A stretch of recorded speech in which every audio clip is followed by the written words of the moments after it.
بسم الله الرحمن الرحيم. الحمد لله رب العالمين، والصلاة والسلام على رسول الله. اللهم وفقنا لما تحبه وترضاه. وبعد، إخوتي في العقيدة، درس كان لوgu talagalay inaan mu'tamarkan ka qaato wuxuu ku saabsiisan yahay siirada amase taariikhda uu leeyahay alimaam abu dar alghifaariy raximahullah, oo ah saxaabi ka mida saxaabadii nebi moxamed calayhi salaatu wasalaam. marka aynu ka waranno jiilkii nebigu calayhi salaatu wasalaam uu tarbiyeeyey ama uu kobciyey, waa jiil taariikhda ama waa facda taariikhda bashariyada ama bini aadamka dhammaanteeda caan ku ah, oo runtii aan dib u soo noqon doonin. waayo waxaynu odhan karnaa waa da uu rabeeyey oo tababaray shaksigii dunida tan ugu weynaa oo ah nebiyullaahi moxamed calayhi salaatu wasalaam. waa da arday u ahayd nebi moxamed calayhi salaatu wasalaam, waana da runtii in badanoo ka mid iyagoo dad waaweyna ay islaameen. saxaabiga kan markaa dariskan loogu talagalay inaan kaga warramo abidar, magaciisa jundub ibnu janaada iyo ibnu junaada labadaba waa la yidhaahdaa. waa nin khifaar qabiilka la yidhaahda ka tirsan oo bani kanaana ku jira. duuduub ahaan taariikhdiisa waxaynu odhan karnaa sida imaamu dahabi raxmat ullaahi calayhi fii siyari aclaami nubalaa uu ku soo aroorinaya, wuxuu leeyahay huwa axadu asaabiqiina alawaliin. waa kooxdii hore ee islaamtay, saabiqiinta loo yaqaano, islaamka u soo degdegtay ayuu ka mid yahay. waana kuwii ugu dakisanaa ama ugu caqli badnaa saxaabadii nebi moxamed calayhi salaatu wasalaam. cilmi iyo aqoonna wuxuu gaadhay inuu fatwoodo khilaafadii abibakar iyo cumar iyo cuhmaanba. muftiyiinta wax la weydiiye ee fatwooda ayuu ka mid ahaa. waxaa kaloo uu caan ku ahaayo la yidhaahdo wuxuu ahaa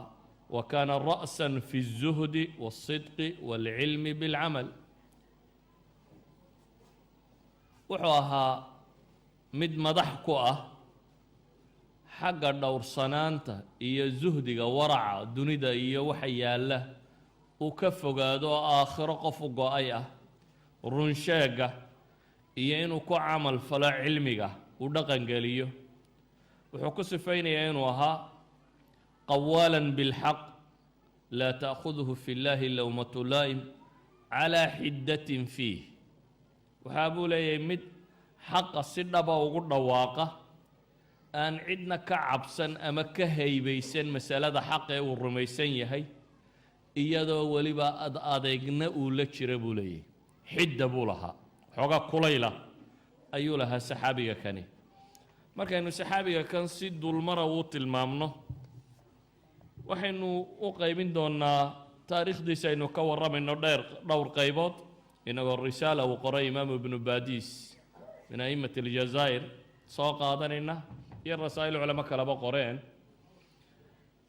ugu horrayn islaamnimadiisa haddaynu ka warranno, abu dar alghifaari wuxuu ka mid ahaa dadkii hore uu islaamay. taariikhyahanada qaarkood ay ku tilmaamayaanba dadkii ugu horreeyey ee islaamay, inkastoo ahlu siyarka rag badan oo ka mida ay leeyihiin afar shantaa hore sida uu axaadiista qaar sheegayaan ma aha, waa intii macluumada uu isagu ka hayay una wuu ka dambeeyey. islaamnimadiisa markaynu eegno, laba xadiid baa ugu caansan oo ku soo arooray. xadiid imaamu albukhaari iyo muslim baa wada wariyey, waa muttafaqun calayh. xadiidna imaamu muslim iyo a'immada kale ahlu sunanka qaar ka mid ah ayaa soo arooriyey. labada xadiid ama labada riwaayadood ziyaadaad ama waxbay isi dheerdheer yihiin, meelaha qaarkoodna waa isku khilaafsan yihiin. walidaalik ba a'immada qaarkood tilmaamaanba xataa in la jamciyaa inay adag tahay oo baabi tarjiix ay maraan, inay riwaayadda imaamu albukhaari iyo muslim warinayaan ay xoojiyaan. a'immada qaarkoodna ay leeyihiin waa la jamcin karaa. haddaba waxaynu inagu isku dayeynaa inaynu muttafaqun calayhigaa qaadanno, ta kalena waxyaabaha qaarkood ka tilmaamno. عبد الله بن عباس رضي الله عنه صحابي قال لي هذا مال فردية مجلس كيسي أبو جمرة وحليه هي يدا مجلس قال فردية بوحو عبد الله يري ألا أخبركم بإسلام أبي ذر ورما إذن كور رماه أبو ذر يسدو إسلامي إسلام نمدي أبو ذر قصة ما يدين شيئا وقصة شيقة رنتي دبيتنا وحلا إلى هاي نوغا ورا دبيتنا ابن عباس باوحو لي أبي ذر باوحو يري كنت رجلا من غفار فبلغنا أن رجلا خرج بمكة يزعم أنه نبي وحن أهابو لي نين كترسان قبيل كغفار ليراهدو غفار وقبيل دقا مركا مكة حقا إذا وغوي سو حكته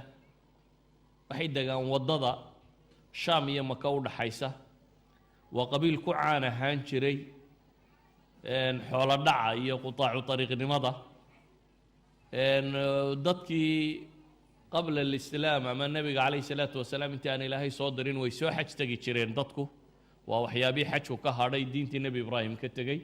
كوالا سو حج تجي تشيري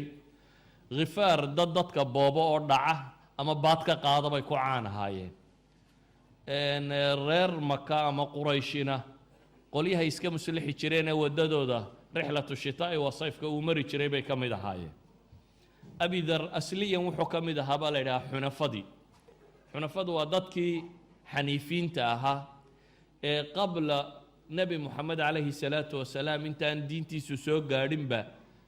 أصنام تانية وحن نعي توحيد رادس كاها وهي رواية إمام مسلم وشيغا يدو وحي شيغا يسابا إنو تلكي كقوري سببت uga guureynaa ahayd asharul xurum ka inay banaysteen oo ixtiraam waayeen dabeetana intuu ka guuray isaga iyo walaalkii Unays nin gabyaayo ay walaalahaayeen iyo hooyadii inta israaceen waxoogaa xoolo ay wateen ka haysteen reer abtigood inay u tageen oo abtigii la degeen waxa kale oo caan ku ahaa uu sheegaya sida riwaayada Imaam Muslim ay tilmaamayso inuu xataa tukan jiray oo markii la yidhi oo saad u tukan jirtay wuxuu yidhi habeenkii أصنامتان يوحن مركو قرتين أنا حق هينا إله واحد كينو نجرو أنت أنا سكك عبو يري أيان سلاد سكتو كنشري ودي تشريون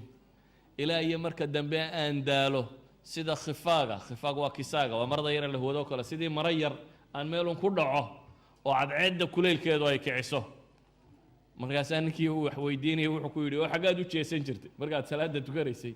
markaasuu yidhi meeshii alla ii jeediya un baan u jeesan jiray anuu qiblo gaara ma lahayne halkii alla ii jeediya un intaan isaga jeesto ayuun baan rabbi subxaana wa tacaala caabudi jiro tukan jiray war baa soo gaadhay isagoo awalba ninkaa asnaamta necab iyo waxaasi oo dhan ahaabaa war soo gaadhay sheegaya inuu nebi ka soo baxay magaalada maka ah dabeetana wuxuu damcay inuu nebigaasi akhbaartiisa iyo warkiisa raadiyo walaalkii oo ama soo socda ama isagu soo diray ayaa maka yimi dabeetana walaalkii fariin buu soo farayaa warbal ninka soo baxay ee cusub warkiisa baan kaa rabaa inaad ii soo sheegto aad ii keento walaalkii warkii buu dhageystay ninkii warkii uu sheegayay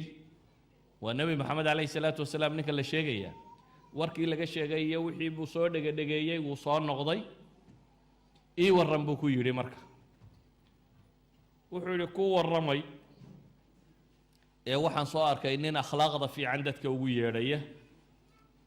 oo hadal leh aan hadalkiisu kii kaahiniinta iyo sixiroolayaashu waxay sheegi jireen wax u eg maaha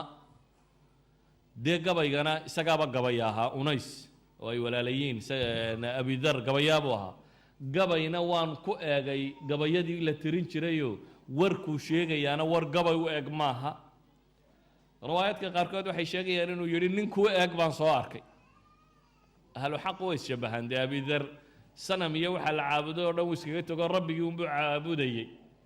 marka wuxuu ku leeyahay walaalkii Unays baa wuxuu leeyahay ninkuu eeg oo sidaada sanamada iyo waxa soo dhan iskaga tagay ayaan soo arkay buu leeyahay markii uu u sheegay wixii uu ka soo arkay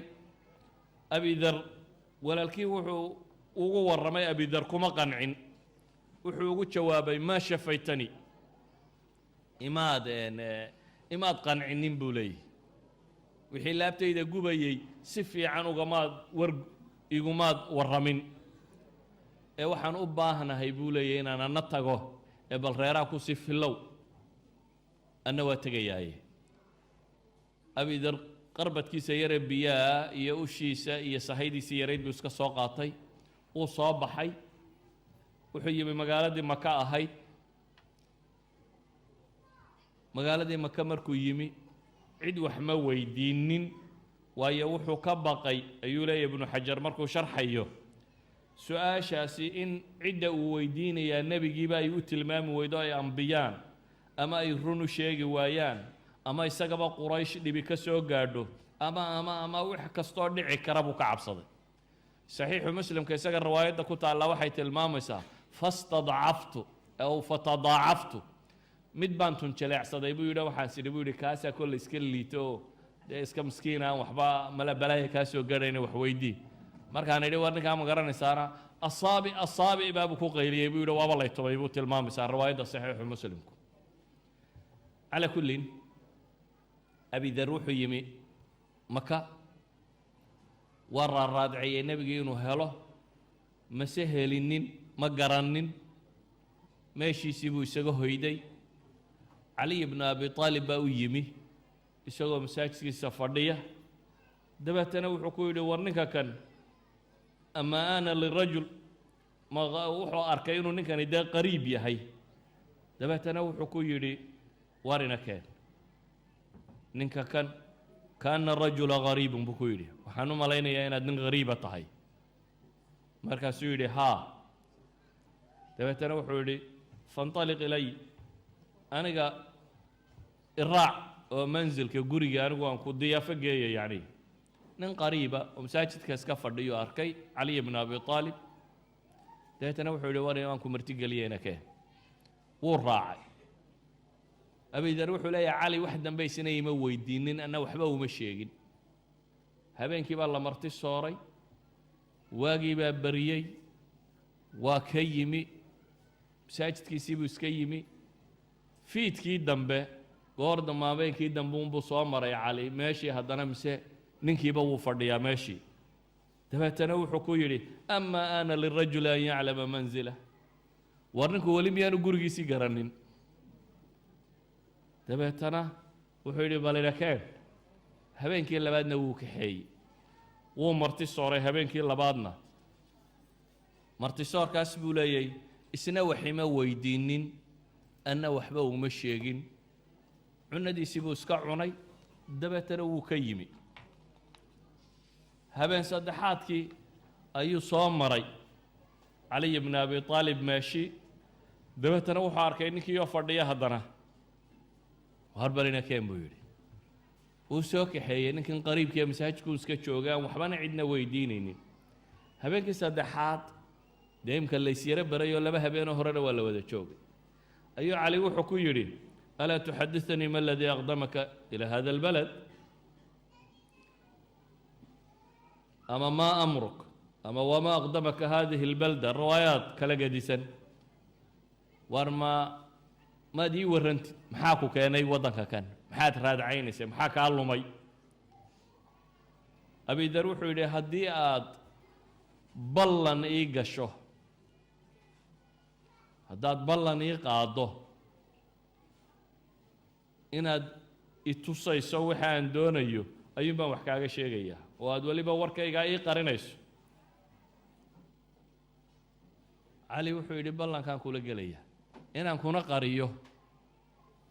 wixii aan kugu caawin kara ee tala-ana aan kuu sheego ballankaa baan kula gelaya markii uu sidaa yeelay buu u sheegay markaa wuxuu leeyahay warkaa caynkaasaan maqla ninka caynkaasaan baadi doonayaa inaan arko dee ma ii geyn karaysaa waa ciddii la weydiin lahaa baad u timi buu yidhi waad dariiqii sax ahaa waad heshay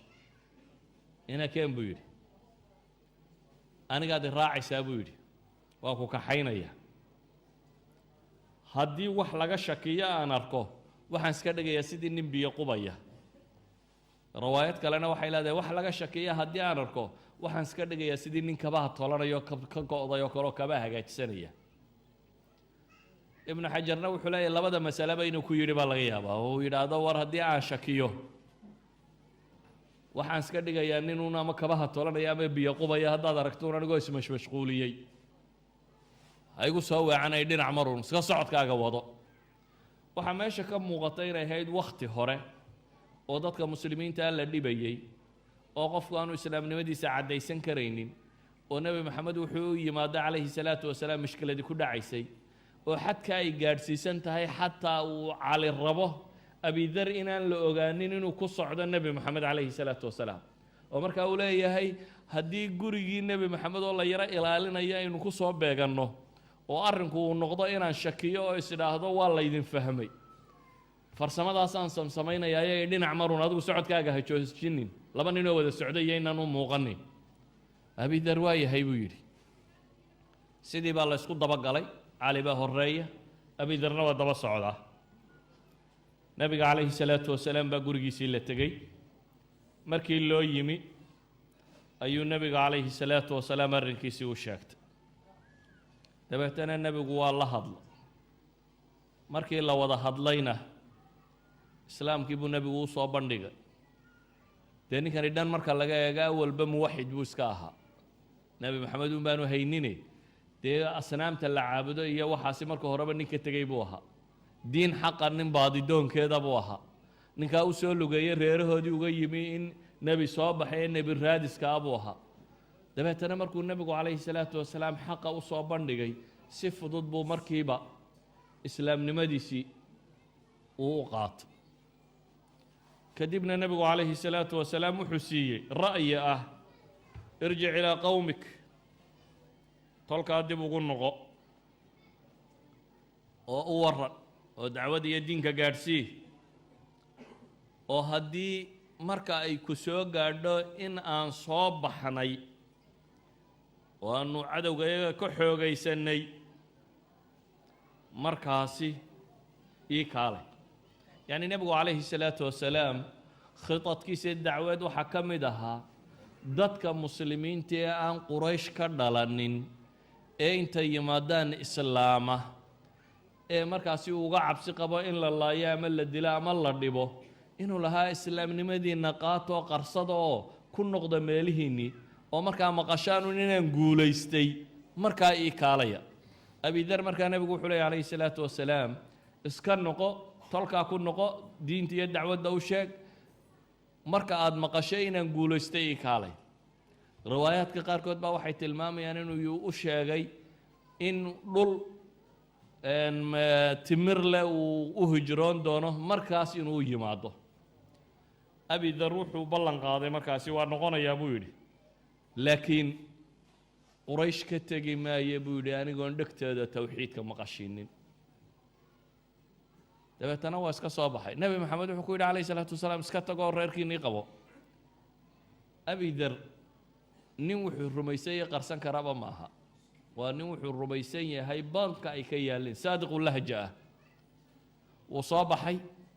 naadigii quraysheed halkay fadhiyeen buu yimi iyo masaajidkii dabeetana wuxuu ku dhuftay ashhadu an laa ilaaha ila allah wa ashhadu anna muxammadan rasuulu llah buu ku dhawaaqa waxaa la yidhi war saabiga kan diinka baxaha kani kan diintii ka baxay ee muxuu ahaayo waxa lagu boobay laf iyo dhagax iyo wixii la helayay baa lagu boobay waa la tumay isagoo aada loo tumayo tamar yariba ay sii hayso ayaa cabbaas ku soo baxay cabbaas ibnu cabdilmuطalib baa gartay markaasuu wuxuu uhi waryaadhe ninkaa dilaysaan waa khafaar waa nin reer bani khifaara waar hooye tijaaradiinni xagga idin marin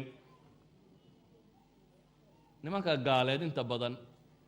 mantaqa economigaa bay ku fakeraan wuxuu intuu tijaaradaada ama lacagtaada ama xoolahaaga intuu yeelayaa intaanu see yeelaynin waa inta badan masale maadiyo xisaabtana lacagta maxay kordhaysa maxaa hoos u dhacaysa cabbaas mu odhanin ninkani xaq buu sheegayaa iska daaya iyo war ninka martidaa maxaa u dilaysaaniyo mantiqii iyagu fahmayeen buu kula hadlay dabeetana wuxuu leeyahay war ninka kani waa nin reer bani khifaara tijaaradiinni xaggay mari markaasaa gacanta layga qaaday buu yidhi abidar alkhifaariy waayo nin khifaar bani khifaar u dhashay iyagoo awalba sidooda qutaacu turuq u ahaa haddana nin baa laydinka dilo maka laydinkaga dilay haddii la yidhaahdo dee safarkii shaam wuu go-ayaa markaa oo ma jirayso safar dambe oo quraysh leeday oo shaam uu kacaya markaasaa gacanta layga qaaday buu yidhi abidar intii kumuu joogine waa soo noqday haddana maalintii dambe haddana shahaada halkii kaga dhawaaqa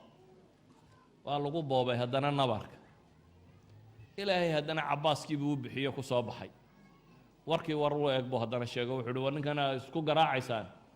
waa nin nimankaa bani khifaar ka dhashay war gacantiina ka daasta iyana gacantay ka qaadeen wuu noqday marka wuxuu qabtay waddankiisiibuu ku noqday waddankiisii markuu tegey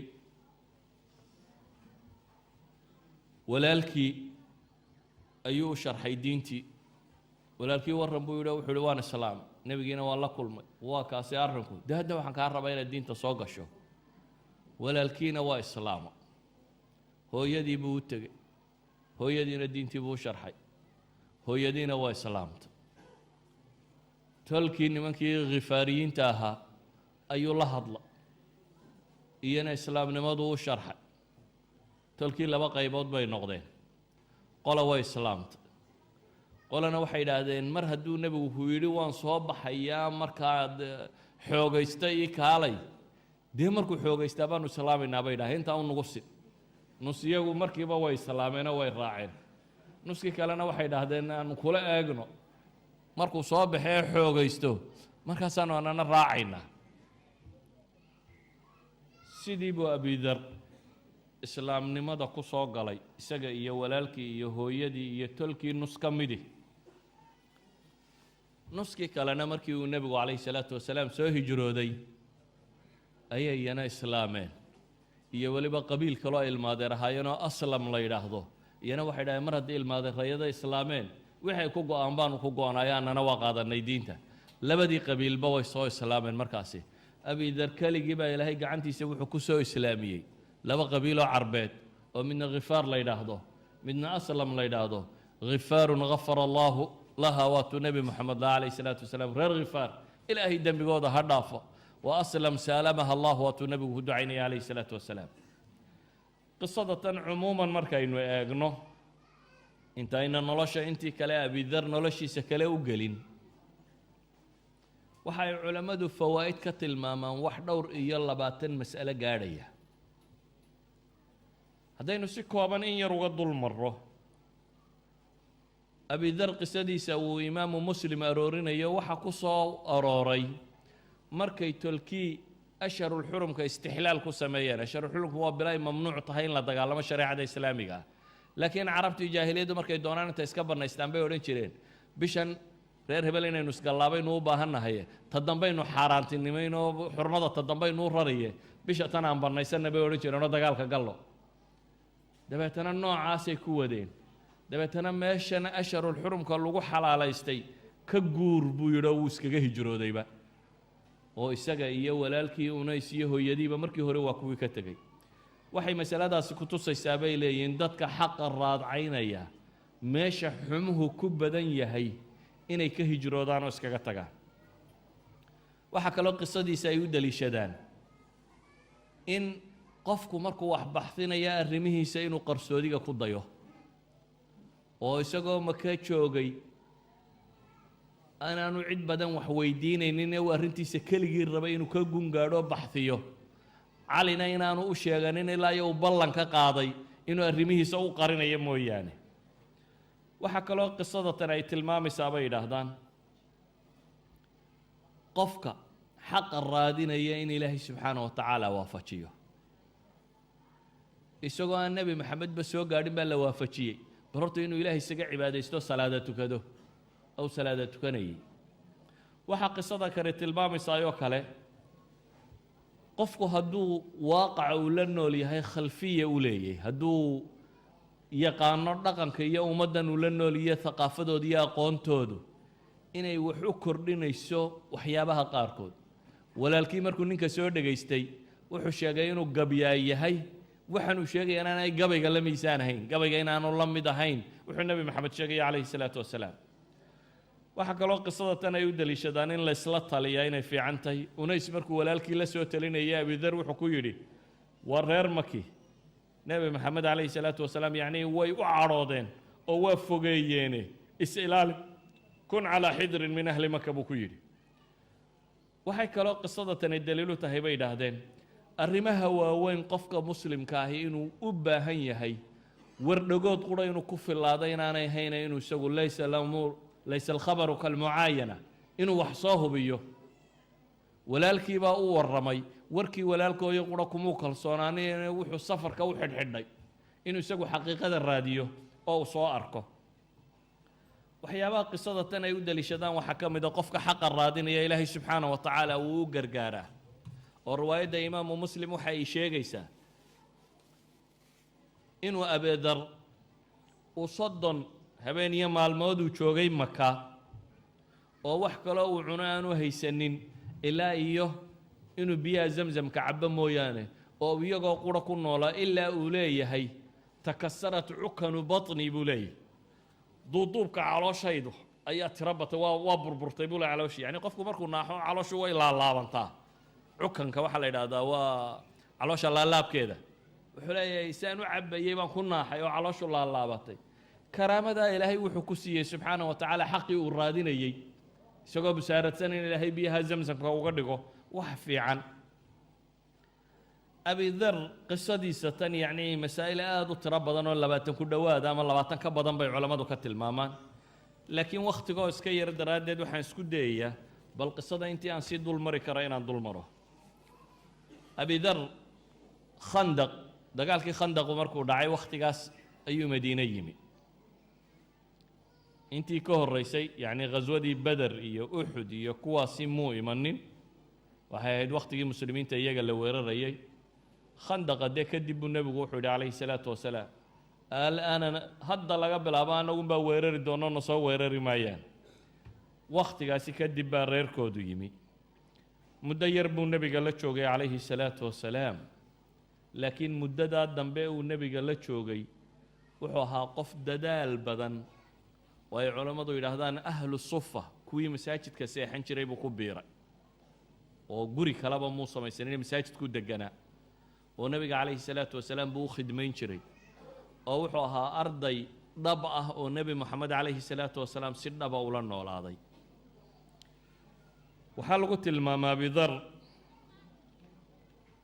aqoontu iyo tawxiidku inuu camal dhalaabaa muhima abidar tawxiidkiisii hore ee nebi maxamed hortii uu ilaahay rumeeyey wuxuu keensadayba dee inuu salaad tukado waa ka yidhi 3 sannadood baan tukan jiray isla markaa waxaynu leenahay abidar wakhtigii uu nebiga la noolaa calayhi salaatu wasalaam wuxuu ahaa qof cibaado badan oo nebi maxamed ku xidhan oo ay culammadu yidhaahdaan wuxuu u dhigmayey mansilada cilmiga cabdillaahi bnu mascuud iyo ragga la midka ah ayuu u dhigmayey baa lagu tilmaamaa ilaa iyo ay ka wariyaan caliy bna abi aalib inuu yidhi abu darun wicaaun malii'un cilma uma wuki calayh abidar waa weel cilmiga laga buuxiyey oo afka lagaga xidhay yacni afka lagaga xidhay dan waa masale aynu xagga dambe ka warrami doono abidar wuxuu ahaa nimaan dunida hunguri badinay ka haynin xalaal miirada xoolo dhaqasho aan diyaaru ahayn adduunka haysta waxa uu cuno oo qura ka rumaysan mabda ahaan wixii cunnada dheerba inuu bixiyo waanay jeebkiisa u soo hoyanin walidaalik buu nebigu calayhi salaatu wasalaam xadiidka imaami tirmidi uu warinayo sheekh alalbaanina xasan ku tilmaamayo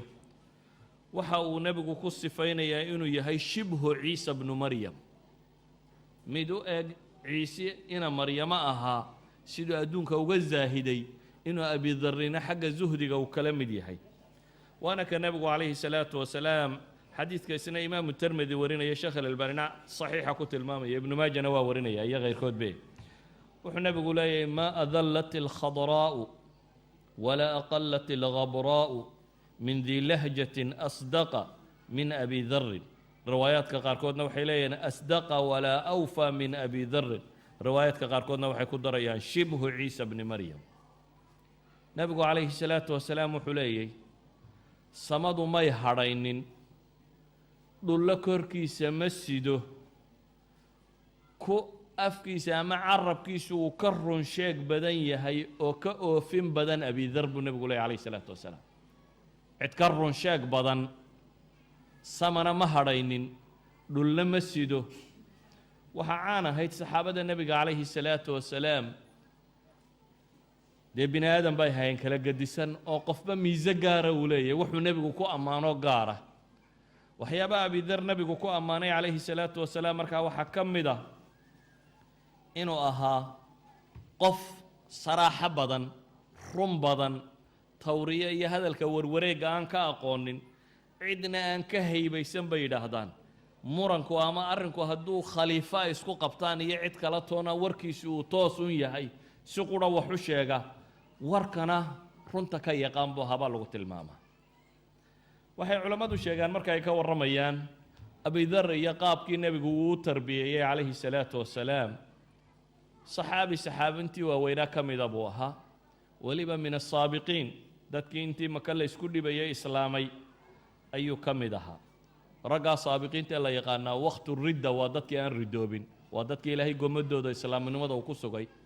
ee abibakar iyo cumar iyo dagaalka la dagaalgalay yacni wuxuu abidar ahaa nin faqiiha oo shareecada islaamigaa si fiican u yaqaana nebiguna calayhi salaatu wasalaam saxaabadiisa markuu tarbiyeynayey waxyaabaha uu ilaaliya waxaa ka mid ah alfuruuq alfardiya waxay culamaai tarbiya yidhaahdaan bini aadamku ma sinna sida faraha maaha ee saasay u kala dheer yihiin gacanta farahu waa si u kala dhaadheer yihiin oo kale ayuu kala dhaadheer yihiin waxay ku kala gedisan yihiin qof walba kartida iyo caqliga iyo dhaqanka alla siiyey subxaana wa tacaala abuur ahaan qaabka loo abuuray walidalik buu nebigu calayhi salaatu wasalaam waxaa axaadiistiisa caanka ah mas'ala inuu nin weydiiyo uu si ugu jawaabo oo mid kale weydiiyo uu si sidaa ka gedisan ugu jawaabo oo mid kale weydiiyo uu sidaa si ka gedisan ugu jawaabo iyadoo loo eegayo qof walba meesha ama uu nuqsaanta ku leeyahay ama uu u baahan yahay inuu ka koro ama la rabo in laga tarbiyeeyo isaga in laga kobciyo ee nebigu calayhi salaatu wasalaam saxaabadiisa markaas si hoosoo dhiibliya buu u yaqaanay waxyaabaha ku tusinaya waxaa ka mid ah abudar nebigu calayhi salaatu wasalaam qaababkuu u tarbiyeeyey waxaa ka mid ah oo ay culimmadu soo arooriyaan marka aynu tilmaamno abidar xiddada ku jirta iyo nebigu siduu ula dhaqmay nin kulul buu ahaa baa la yidhaha abudar kulayl leh maalin maalmaha ka mid ah xadiidka bukhaari warinayo ayaa nin khudaamtii shaqaalihii ka mid ah oo addoona ayaa abidar caayey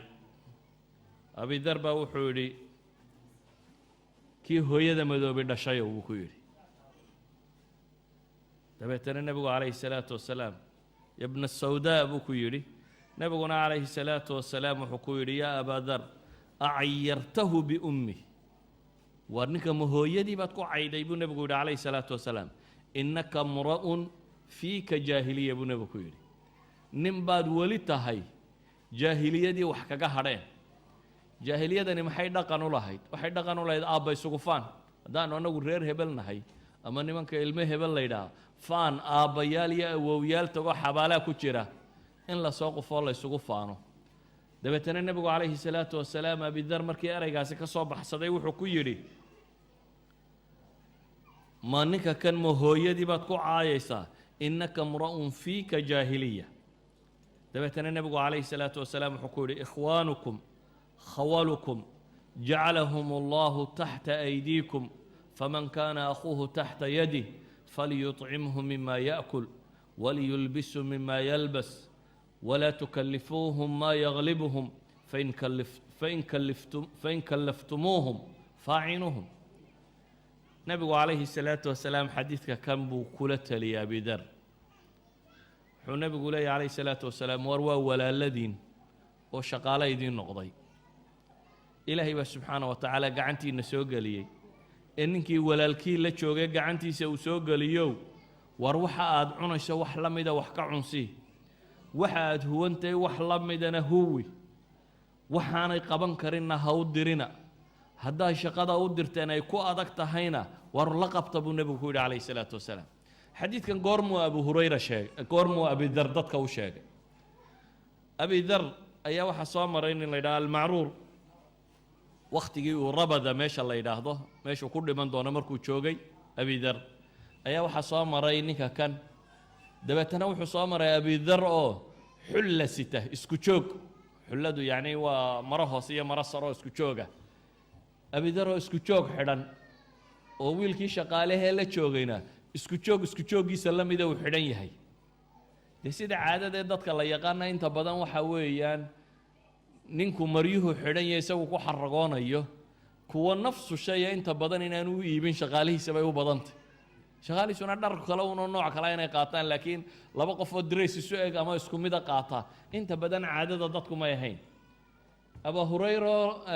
abu dhar oo isaga iyo ninkii khaadimka u ahaa labadan xulle isu eg xidhan yihiin buu macruur ku yidhi waa sidee markaasuu xadiidkan sheegay abadar wuxuu leeyahay nin baan hooyadii ku caayay dabeetana nebigu calayhi salaatu wasalaam caynkaasuu igu yidhi kadib buu nebigu wuxuu yidhi war waa walaaladiin oo ilaahay gacantiina geliye waxaa cuntaana wax ka cunsiiya waxaa huwataana wax ka huwisiiya waxa uu tilmaamaya abudar cilmigan markuu helay siduu ugu dhaqmay inuu maantaa markii la yidhi xulladaad xidhan tahay mid la mida u xidh kadib inuu u xidhnay oo uu sidii ugu dhaqmay yacni siduu markiiba isu beddelay ayuu xadiidka kani tilmaamaya nebigu calayhi salaatu wasalaam maadaama uu saxaabadiisa yaqaanay qaarba tale nooca buu siiyey abidar talooyinku siiyey waxaa ka mid ah talada ah inaanu maamul qabanin nebigu calayhi salaatu wasalaam maadaama nin kulayl le uu yahay aan u adkaysan karin dadka dhacdhaca ka dhace saadiqu lahja ah uu yahay tawriya iyo baabka aan gelaynin waxyaabahan dadku ay samsameeyaan akhtaada aan agtiisa lala iman karaynin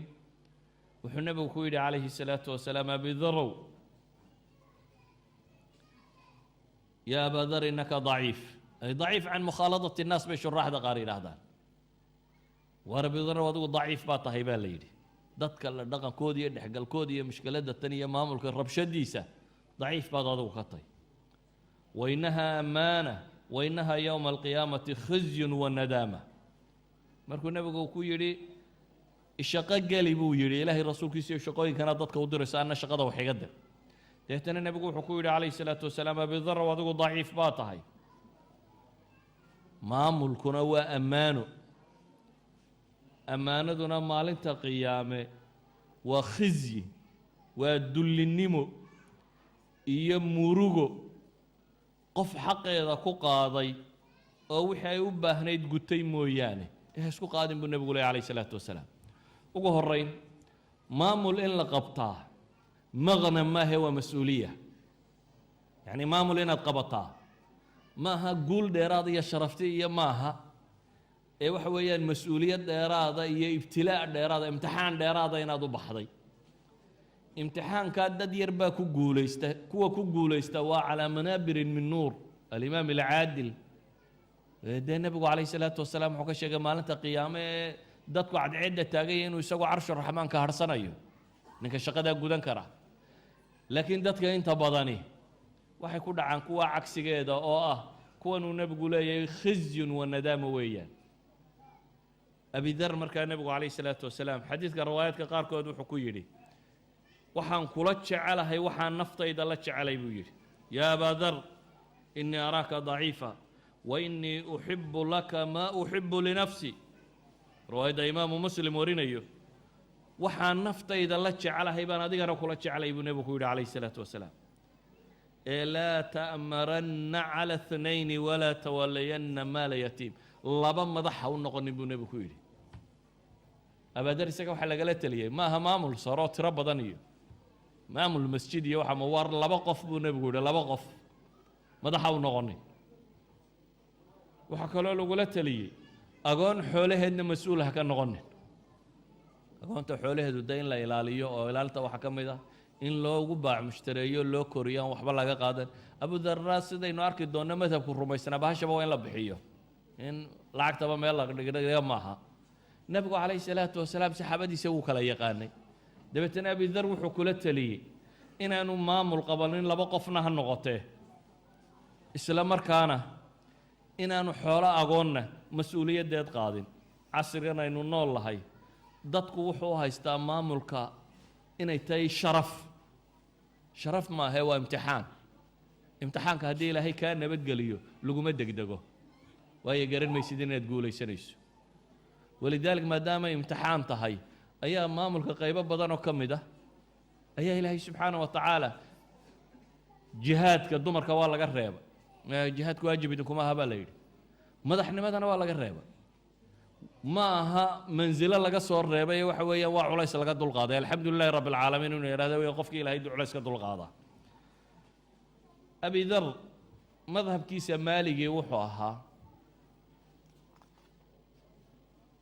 wuxuu rumaysnaa xoolaha wixii quudka iyo raashinka dheer ee dahab iyo fida ah inaan la kaydinin ee in lala baxo oo fuqarada iyo masaakiinta la siiyo abi dar markaa waxaa dhacday wakhtigii nebiga calayhi salaatu wasalaam dee dadku inta badan ahlu sufa iyo noocaas baaba lahaayo cidhiidhi badan baa jira iyo dhaqaalo aad buu u yaraa nebiguna calayhi salaatu wasalaam saxaabadiisa raggii waaweynaa wuxuu ku tarbiyeeyey inay fadaa'isha qaataan oo ah in zuhdiga iyo dhowrsanaanta iyo taqashufku inuu fiican yahay walidaalika buu nebigu calayhi salaatu wasalaam abi dar buu maalin soo kaxeeyey dabeetana wuxuu ku yidhi abi darow bal buurta uxud ma aragtaa markaasaa waxaa naftayda ku soo dhacday buu yidhi inuu nebigu wax ii diri doono dabeetana wuxuu egaa cadceedda iyo inta bal ka harhsan gabaldhaceedii haa baan idhi buu yidhi dabeetana nebigu wuxuu yidhi uxud in leegoo dahaba hadday gacantayda ku jirto ma jecli in gabalku igu dumo ama habeen saddexaad inay ii hoyato ilaa iyo diinaar xadiidka abu hurayra uu warinayo ilaa diinaar aan u dhigay dayn qof igu leh mooyaane xadiidka abi dar warinayana wuxuu ku yidhi ilaa 3 diinaar mooyaane diinaar aan dayn iskaga bixinayo iyo mid aan reerka u dhigay iyo mid aan miskiin ku furanayo ama asiir lagu furanayo mooyaane inuu gurigayga u hoydo ma jecli qaabkaasuu nebigu u tarbiyey abu dar iyo raggii la midka ahaa inaanay adduun dhaqashadeed waxba ku falin aakhiro inay dhaqdaan oo waxa weyn uu noqdo laakiin nebigu markii uu geeriyooday calayhi salaatu wasalaam ee cahdiyadii dambe ee cumar iyo cuhmaan iyo wakhtiyadiisii islaamnimadii baa ballaadhatay dhul badan baa la furtay dhaqaalo badan baa dowladda islaamiga soo galay dhul badan oo dhul beereed iyo xoolo iyo kunuusa bay heleen dowlado dhan oo waaweyn oo jiray bay qabsadeen dabeetana dhaqaalihii dowladdii islaamiga ahda aad buu isu beddelay dadkii markaa faqrigii tirada badnaa iyo taqashufkii tirada badnaa wuu ka baxay oo waxaa loo baxay nooc la nicmaystay oo badhaadho iyo barwaaqo lagu jiro abi dar laakiin way u cuntami weyn waxaa ugu muuqatay in sunnadii nebi maxamed dadkan ay khilaafeen oo xoolo dhaqasho iyo baabkan loo dhaqaaqay abi dar markaa madhabkiisu wuxuu ahaa u arkayey dahabka iyo fidada in la kaydsadaa inaanay bannaanayn dabeetana fagaarayaal badan buu wuxuu ka akhriyey aayadda qur'aan ee waladiina yaknizuuna adahaba waalfida walaa yunfiquunaha fii sabiili illahi fabashirhum bicadaabin aliim yowma yuxmaa calayha fii naari jahannama fatukwaa biha jibaahum wajunuubuhum waduhuuruhum hada ma kanaztum lianfusikum faduquu maa kuntum taknizuun aayaddan oo ilaahay leeyay kuwa kaydiya dahabka iyo fidada ee aan ilaahay dartii u bixinaynin ugu bushaareeya cadaab kulul yowma yuxmaa calayha fii naari jahannam maalintaa dahabadan iyo waxaan intaa lagu kulayliyo naarta jahannamo dabeetana jidhkooda lagu kaaweedeeyo iyo dhabarkooda iyo wejiyada lagaga kaaweedeeyo iyadoo la leeyahay waa kaa wixii aa kaydsateen ee dhadhamiya cadaabkaasi iyadoo lagu leeyahay faduuquu maa kuntum taknizuun abadar wuxuu u arkayay markaas waa ka dee alaxnaf ibnu qays xadiidkii saxiixu muslim ku yaallay axnaf ibnu qays waa nin qabiil madax ka ahaa oo cahdigii nebiga noolaa calayhi salaatu wasalaam laakiin culammadu ay yidhaahdaan kaba mid ah raggii nebiga arkay cahdigii saxaabada yimi magaalada madiina marka waa nin mukhadrama wuxuu yidhi waxaan soo galay masjidu madiina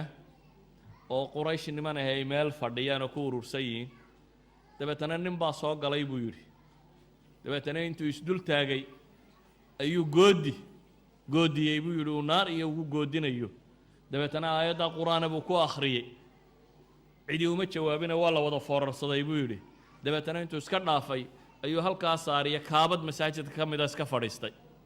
ninkii baan ka daba tegey buu yidhi waar kumaadahay waa abaadar buu noqday buu yidhi dabeetana waxaan idhi maxaa ninka markuu sifaynayo wuxuu leeyahay nin baa soo galay maradiisa ay khushuuna maradiisa adadkayg uu ka muuqdo oo jidhkiisa adayg uu ka muuqdo yacni nin busaarada ka muuqato aan ahayn ninta nicmaystay oo jidhkiisa iyo maradiisa iyo wixiisaba nin baahiye ka muuqata ah baa soo galay buu yidhi dabeetana intuu aayaadkaa ku akhriyay markiiaan ula soo fadhiistuu su-aala weydiiyey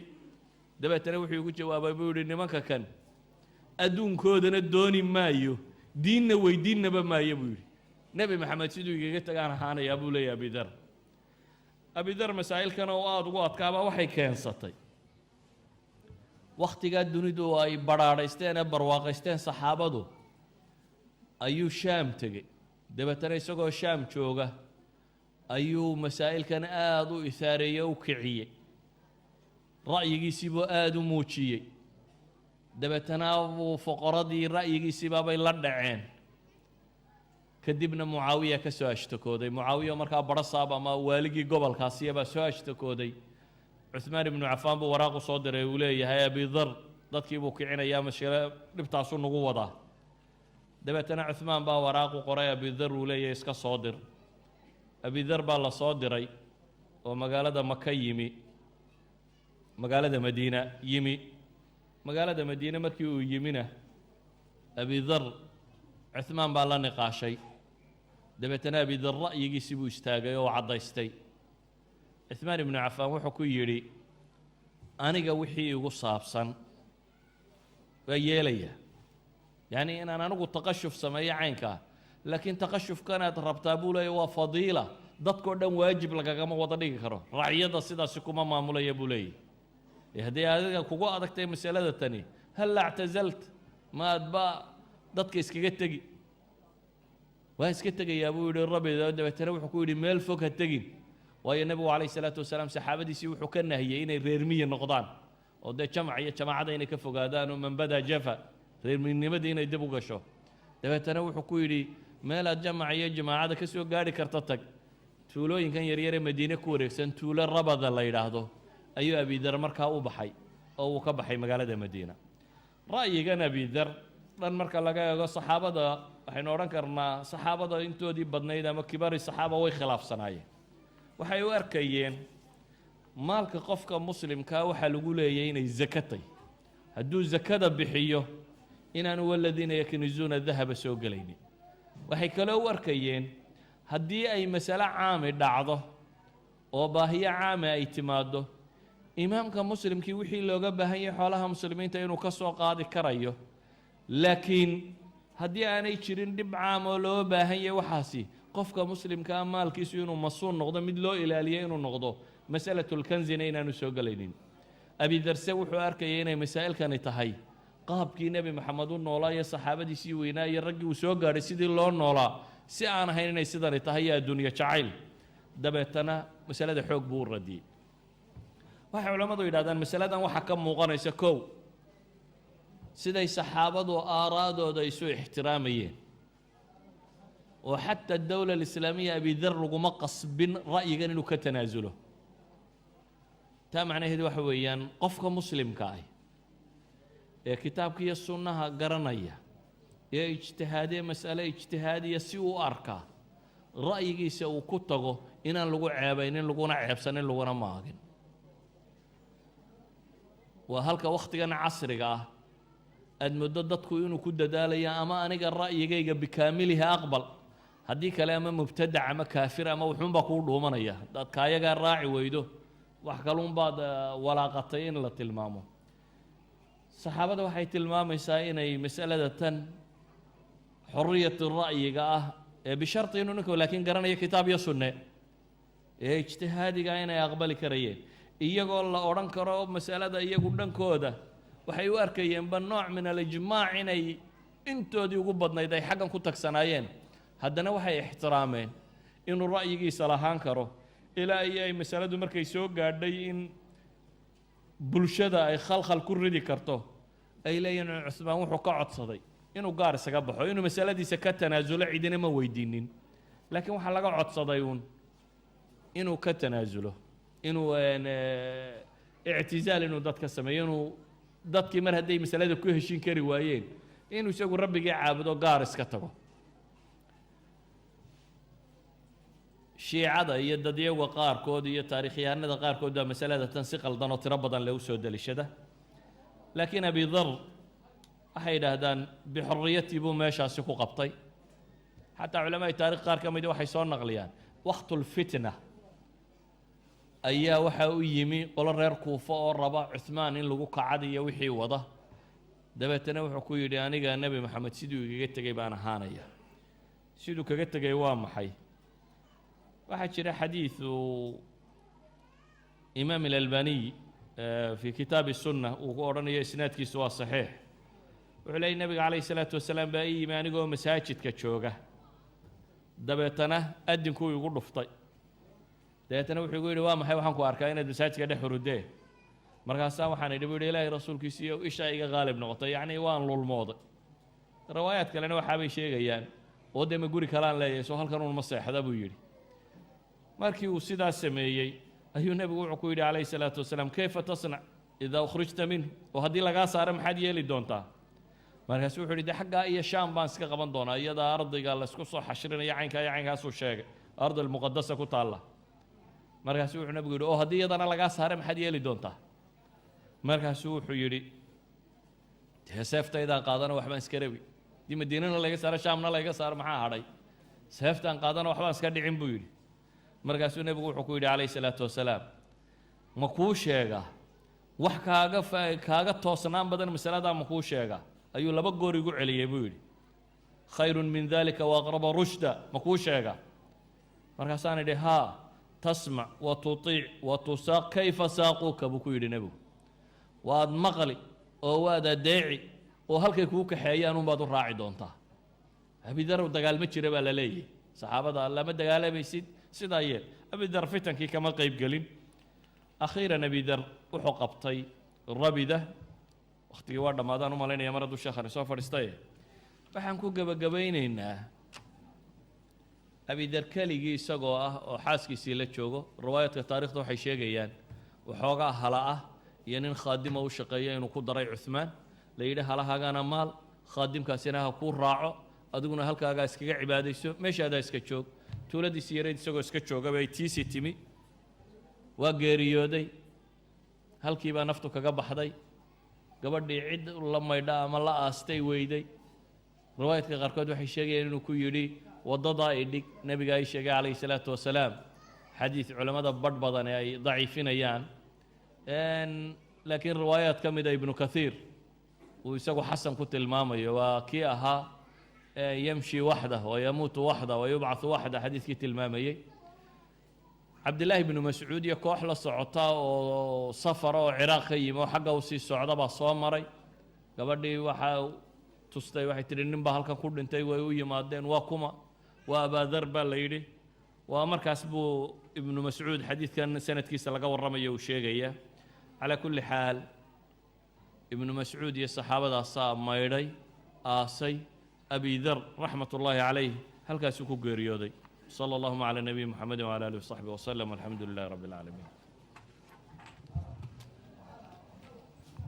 جزا الله خيرا شيخنا شيخ مصطفى حاج إسماعيل محاضرة آدك وناكسن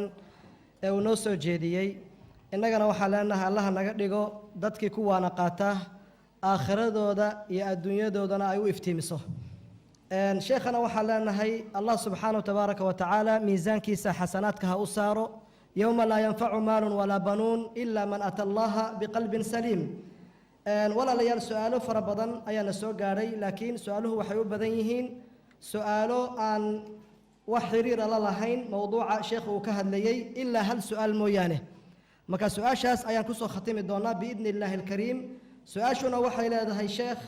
haddaan doonayno inaan saxaabada rasuulka aan ku dayanno ama aan isku shabbahno maxaanu samaynaynaa ama maxaanu yeelaynaa qofka aan xiisayn ama aan qiimayn saxaabadana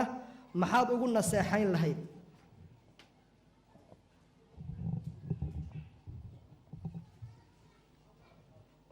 بسم الله صحابة النبي عليه الصلاة والسلام waxay caan ku ahaayeen waxa weeyaan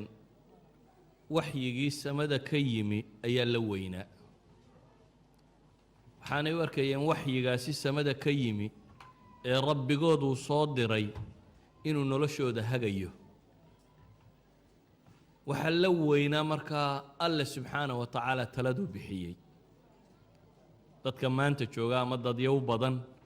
waxaa laga yaabaa iyadoo la leeyay ilaahay baa yidhi oo masaladu rabbi inuu yidhi ay caddahay inuu balhaaya aan si kale ku eegnayo caqliga iyo arrimo kale iyo idan waa caqli iyo rabbi la isdhinac dhigayo saxaabadu waxay dadka kale kaga gedisanayeen waxa weeyaan waxay tacdiimin jireen waxa agtooda ku weynaa ilaahay subxaanahu wa tacaala wixii waxyiye uu soo diray ama qur-aan ha ahaado ama nebiga calayhi salaatu wasalaam sunno loo soo diray ha ahaadee qofka raba inuu dariiqoodii maraana waa inuu qaataa dariiqa ah inay la weynaadaan rabbigii wixii ka yimi uu arko in wax wada saxa oo aan qalad ku jirin oo adduun iyo aakhiraba lagu liibaanayo inuu yahay haddaad qaadato wixii rabbi subxaanahu wa tacaala uu kuu soo diray saxaabadu in la weyneeyo diintay ka mid waayo waa kuwii diintayna soo gaadhsiiyey inagu nebi maxamed maynaan rag calayhi salaatu wasalaam nebi maxamed iyagu tarbiyeeyey oo diinta u sheegay iyaguna dhaqan iyo risaaladii iyo sideeda ah labadaba wayna soo gaadhsiiyeen oo saxaabadu dhaqankoodu hadday qaldamaan ilaahay baa la hadlayoo lahaa waxaa samayseen waa qalad markay saxmaan ilaahay baa la hadlayoo lalahaa waxaa samayseen sax weeyaan waa dad dhaqankooda rabbi uu hagayey dagaallay galeen oo la yidhi waa qaldanaydeen waxbay sameeyeen waxaa la yidhi sax baa ahaydeen nin iyo gabadhii baa war ku wada hadlay oo ilaahay baa samada ka soo warramay oo la leeyahay qad samica allahu qawla alatii tashtaki ilaahay uu sheegayo qawla alatii tujaadiluka fii zawjiha idan saxaabada dhaqankoodu waxay ahaayeen min khilaalihim kuwii laynaga saxay idan dhaqankooda tan qur-aan iyo sunnadu ku soo aroora diintii saxaabadu markaa waa dad qof kasta oo muslima agtooda ay ku weyn yihiin waa bashar min albashar ka mid ah laakiin waa bashar uu nebi maxamed rabbeeyey salawaatu ullaahi wasalaamu calayh iyaguna islaamnimada ku dhaqmay ilaahina subxaanahu wa tacaala uu waxyiga ku hagay waxa saxa iyo waxa qaladka mar waa dad mudan in lagu daydo ahna dariiqa aynuu marayno nebi maxamed calayhi salaatu wasalaam ku dayashadiisa inaynu iyaga jidkoodii raacno sala allahu cala nabiy muxamed